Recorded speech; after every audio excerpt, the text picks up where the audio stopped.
بسم الله الرحمن الرحيم.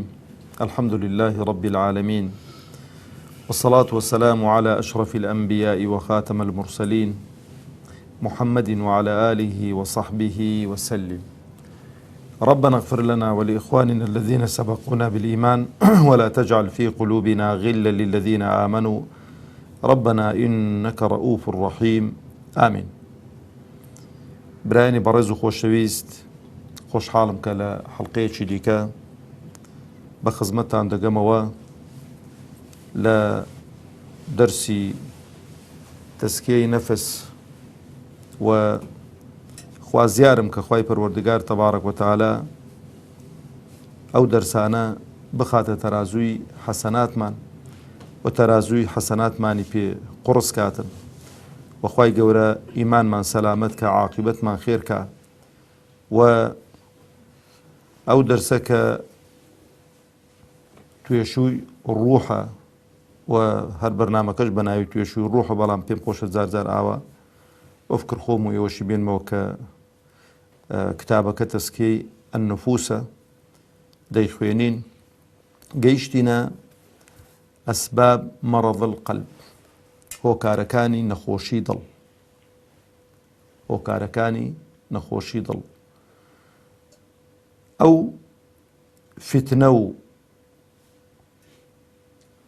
نەخۆشیانەی کە بەسەر دڵ و دەرونی ئینسان دادێن، ئەوە هۆکاری نەخۆشی دڵە. ئەوە نییە بڵێ وەڵا خوێنی بۆ ناچێ، دەمارەکانی تەسک بووینەوە، دەمارەکانی فراوان بوون، یان زیاد لێ دەدایان کەم لێ دەدا. نا، ئەو فتنە و ئاشوبانەی کە لە ژیانی ڕۆژانەدا کۆ دەبنەوە لەسەر دڵ و دەرونی ئینساندا، ئەوە دەبنە هۆکار و ئەسبابی نەخۆشی دڵی ئینسان. دڵی ئینسان نەخۆش دەکەوێتن. و ئەتوانم بڵێم زۆربەی زانایان ڕەحمەتیان لێبێ ئیشارەیان بە دوو فتنەی زۆر زۆر گەورە کردووە کە ئینسان ئەگەر ئاگای لێ نەبێ سەلامەت نابێ لەبەردەستی. یەکەمیان فتنەی شەهەوات، دووەمیان فتنەی شوبوهات. فتنەی شەهەوات، برا خۆشەویستەکانی خۆم، نیەتەکەی و مەبەستەکەی تێک دەدا. شەهەوات ئیش لەسەر دوو خاڵ دەکاتن بۆ فەسادی دڵی ئینسان: نیەتی ئینسان و مەبەستی ئینسان. نیەت و مەبەستی ئینسان تێک دەداتن. ئەوەی شوبوهاتیش ئیش لەسەر چ دەکا؟ لەسەر تێکدانی عیلم و ئیعتیقاد دەکات.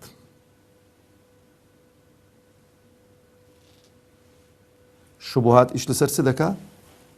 لەسەر تێکدانی عیلم دەکا. عیلم لەبەر دەربارەی زیندوو بوونەوە و حیاتی بەرزەخی و خۆشیەکانی بەهەشت و خۆش ناڕحەتیەکانی دۆزە خوا پەناماندا، ئەو شوبوهاتە ئیش لەسەرەوەی دەکات. زا ئینشاڵڵا ئەگەر ئەوانە دەرسانە تەواو بکەین، ئەگەر خەڵکێک هاتە و جاری لەسەر تەلەڤیزیۆن هەر قسەی کردن، دەزانی داخۆ چێن دەرەی دێشیتن، زانی داخۆی نەخۆشیانی قالب ساغاوە، داخۆ تووشی چ نەخۆشیەکی بووە. بۆ چووکە باوەڕی بە غەیبیات نییە. ناچێتە مێشتی بڵێ وەڵاجا ئاخەجا کو دەبێ، ینی کابرا هەر بژێت و گۆڕانکاریشی بەسەر تەمەنی دانێت و هەر بە گەنجی بە 33 ساڵی بمینیتەوە، ڕۆژ بە ڕۆژێش جوانتر و ڕێک و پێکتر بیتن. ناچێتە مێشتی بڵێ کاکە دارێک خوای گەورە خەڵقی کردووە کە لە بەهەشت یەک مانگ سوار بە بنی دابڕۆهەشت تا لە سێبەرەکەی دەرناچێتن. مەجبورە بیت چ دەکا؟ چووکە دڵی نەخۆش کەوتووە، دێ تەویلات دەکا. ئەو عیلمەی کە بە تەواتر بە ئێمە گەیوە، ئەو دێ ئەو عیلمەی بە درۆ دەخاتەوە.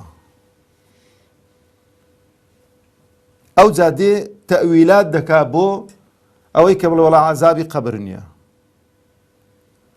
بڵێ حۆری نینە، بڵێ جەهەنەم ئەبەدی نابێتن. ئەوانە ئەو شوبوهاتە عیلمەکە ئیش لەسەر عیلمەکەی دەکاتن.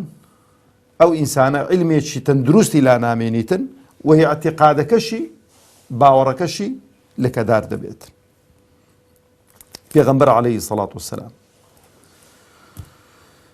حذيفة كري يمان رضا ورحمة خواه لسر به دفرمي قال رسول الله صلى الله عليه وسلم، دفرمي پیغمبر فرمي عليه الصلاة والسلام: تعرض الفتن على القلوب كعرض الحصير عودا عودا،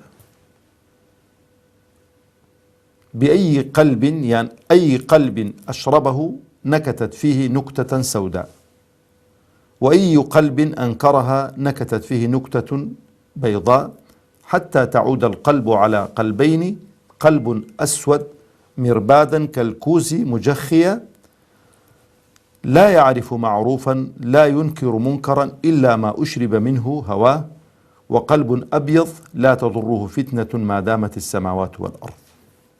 أو فرمودي إمامي مسلم لباب إيمان هنا يأتي مرا خوش ويستكاني خو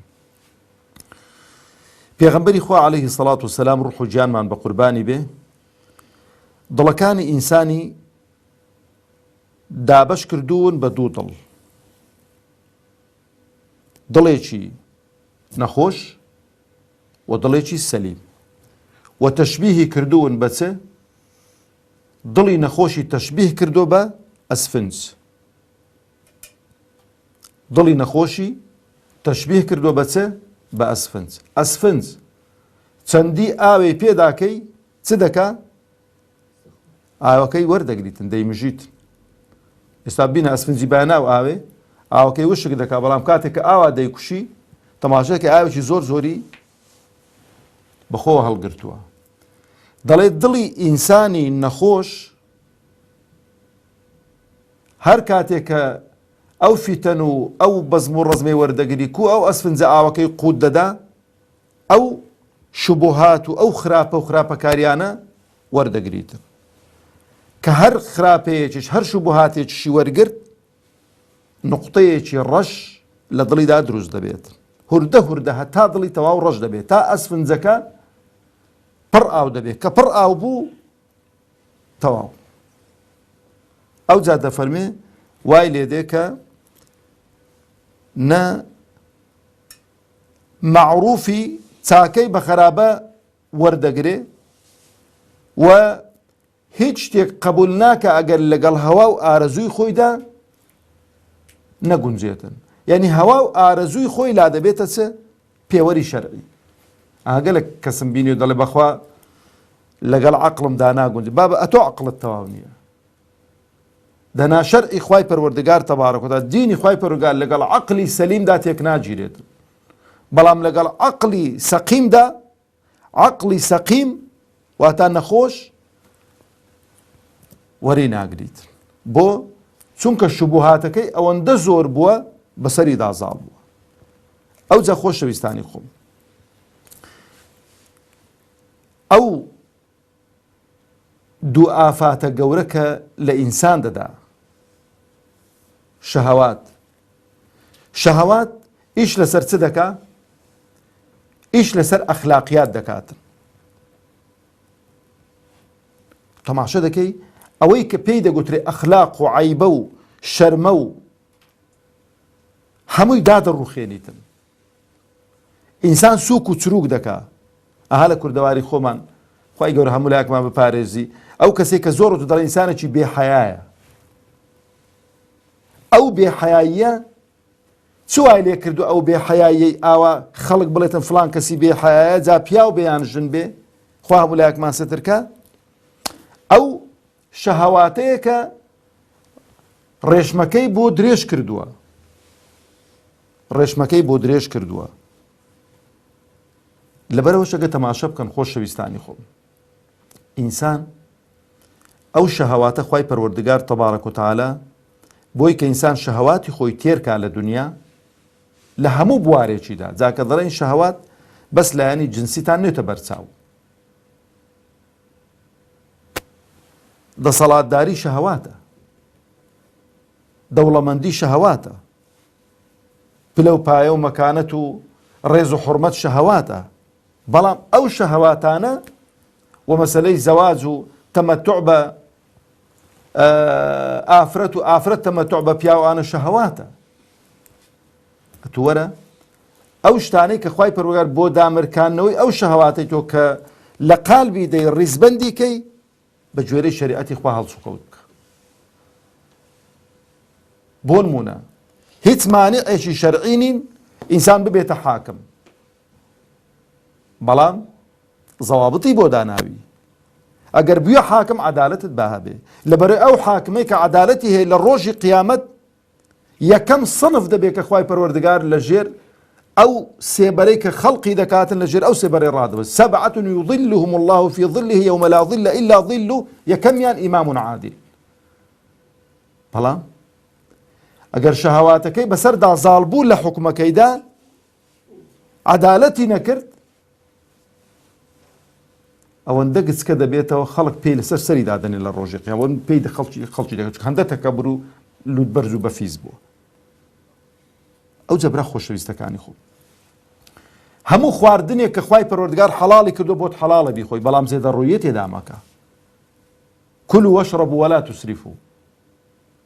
ئەها ضەوابطی بۆ داناوی. تەمەتوع بە خۆشی و خۆشگوزەرانی و بەو شەهەواتەی کە خوا پێی داوی. کابرانە چیوەی کوردەواری خۆمان دەڵێ کاکە کاکە شتێ خۆ نەبخۆ کادینت تێ خۆ بوو. ئاخر خۆ زۆر خواردن ئینسانی تووشی نەخۆشیان دەکات. دائیمەنیش لێتان وەسیەت بێ قەناعەت بکەن. جارێ لێنانی خواردنیش خوازیارم خوشکان جویان لەو قسەی برای خۆیان بێتن. لێنانی خواردنیش ئەگەر بەکەمی لێن لە ماڵەوە زیاد نەکاتن، تام و چێژ و لەزەتی زۆر زۆر زۆر زۆر زۆرترە لەوەی کە کابرا مەسەلەن بینی یعنی 8 قاپی گەورە پڕ کاتن ئەنواع و ئەشکال کابرا لە پێش چاوی دەبێزێتن. تەجروبەی کەن.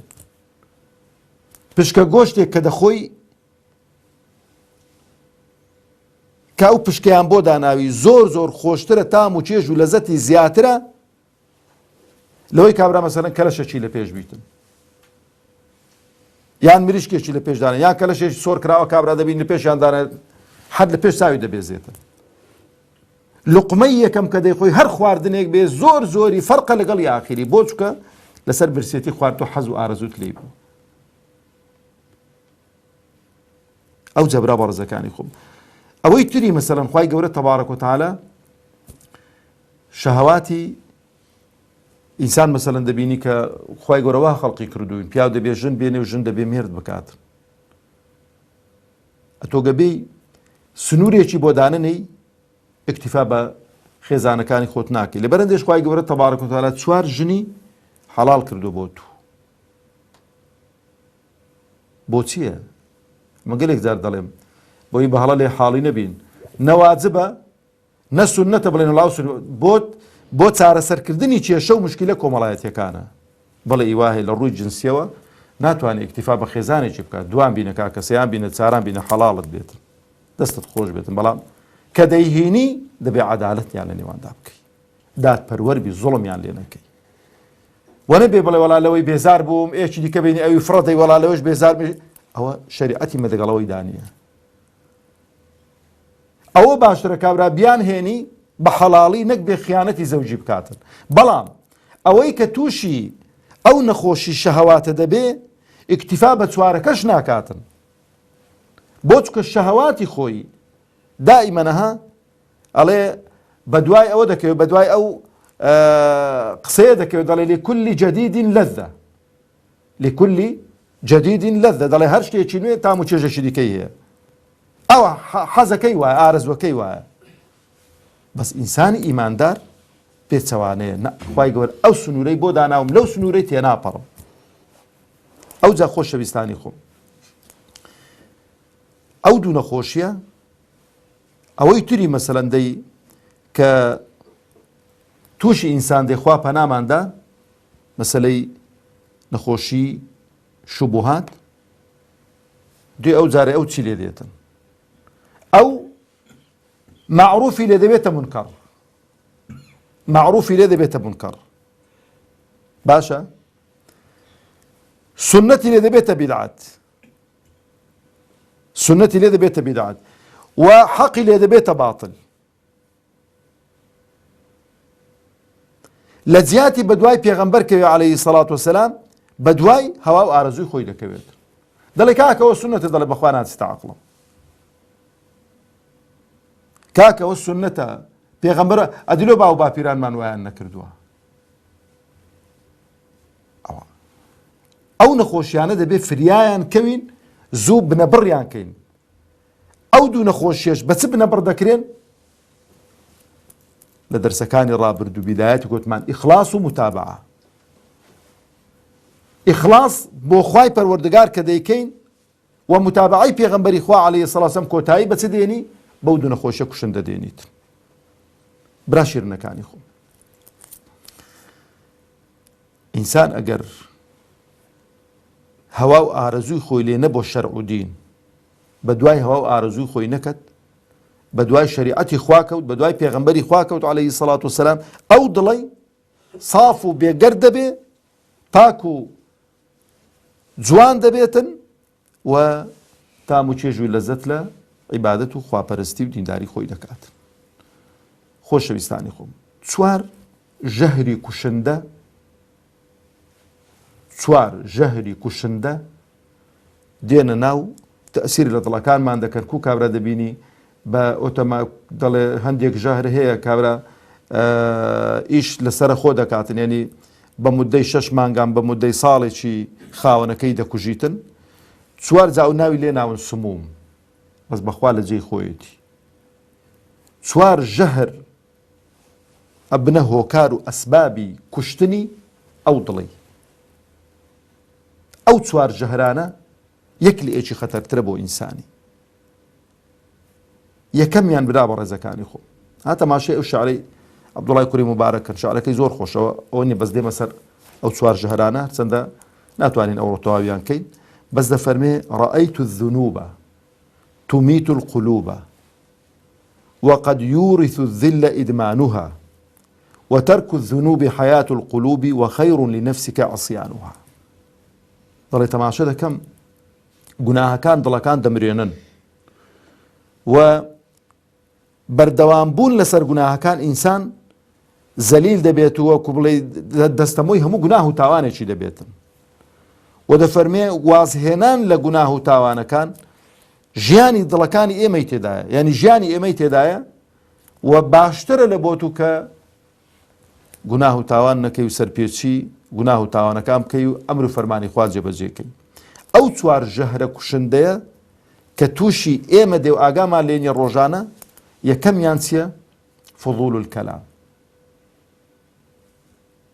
فضول الکەلام زۆر قسەکردن و زمان جێڕان لە هەموو شتێک و خۆوە هەموو بابەتێک هەڵدان و غەیبەتکردن و بوختانکردن و هەرچی کە ئەوە بوو جێڕانەوە و قسە جێڕانەوە و بینەوە بەردە دوادەینە سەر بە تەفسیلی. بەس ئەوەتان لە فکر نەچێ. یەکەمیان فضول الکەلام، دووەمیان چییە؟ فضول النەظر، زۆر چاو جێڕان. جا نەزەریش هەر لۆ ئافرەت نییە. ئیوا هەیە پێڵاوەکی جوانیان دەپێدا، کابران نیە هەندی تەماشاکە دەی کو دەڵێ کوردەواری خۆمان دەڵێ چاو پیس. حەسادەتی بە هەموو شتێکیە، حەسادەتی بە دەبینی کابرادانی تۆ لەوێن دەرێ پاروێکی دەخوا چاویا لەو پاروێ بیە، چاویا لەو جلو بەرگەویە. ئەوەی دوا دەینە سەریانەوانە خورد دەکەینەوە ئینشاءڵڵا. ئەوەی سێمیان و فضول الطعام، زۆر خواردن و زۆر گەڕان بە دوای خواردن و حەد هیچ کابرای گوتی هەوا و ئارەزوەکەی ئەوە بێ چارەم و کۆتایی فضول المخاڵەتە. زۆر تێکەڵاو بوون و پێی خۆشە دەگام هەموو خەڵکی دنیای تێکەڵاو بێت. ئەوانە ئاگامان لێیان بێ، یەکێک دێنە سەریان ئینشاءڵڵا کاتەکەشمان بەرەو کۆتایی دەڕوە. والسلام عەلەیکم وەڕەحمەتوڵڵاهی وبەڕەکاتوه.